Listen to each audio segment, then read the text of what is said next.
Giovanna Ancotinta, Natural de San Pedro de Putinabunco, tu color favorito, violeta, tu ropa interior favorita, rojo, modelo, mode- bombacha, hilo o boxer. no, boxer.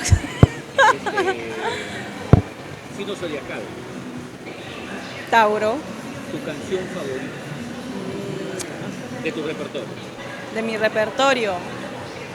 Me encanta Te seguiré queriendo. Un pedacito.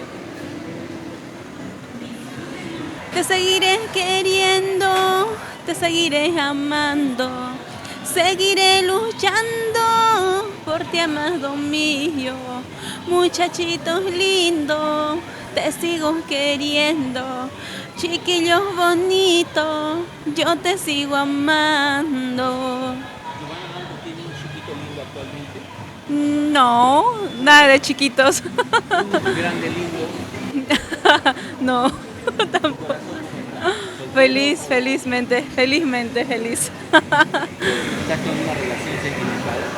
No, todavía no. ¿Cuándo fue tu primer besito? ¿Ah? Tu primer besito. Mi primer beso. Hoy no, ya no recuerdo. Ya no recuerdo. No lo recuerdo. ¿Quién? Tampoco. Sufro de amnesia. ¿Tu primera vez? Nah, igual tampoco, no lo recuerdo. ¿No recuerdas tu primera vez en el escenario? A la primera vez en el escenario. Ya, pues es que tiene que ser pues específico. No, es que tú estás pensando en otra cosa y te hablas del escenario. Mal pensado. Estás preguntando una pregunta a medias. La otra Que- vez en el escenario. La otra vez no queremos. Ay, no, creo que ya me estás poniendo nerviosa la pregunta. ¿Y dónde dijeron? Bueno, fue cuando tenía 10 años de edad y en mi tierra con un grupo llamado del señor Nilo Curro.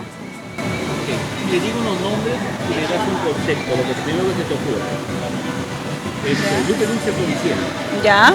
Yerita Liceo. Un artista de sureña. Ronish. Ah, me encanta, amo su música. Me encanta, soy fan de los Rollish. Coralí. Es un grupo sureño. Por siempre gitanos, tú y yo. El grupo de Tobías Zapasa. ¿Y Tobías Zapasa? Es un amigo. ¿Nada más que un amigo? Te seguiré queriendo, te seguiré amando, seguiré luchando por ti, amado mío. Muchachitos lindos, te sigo queriendo. Chiquillos bonitos, yo te sigo amando.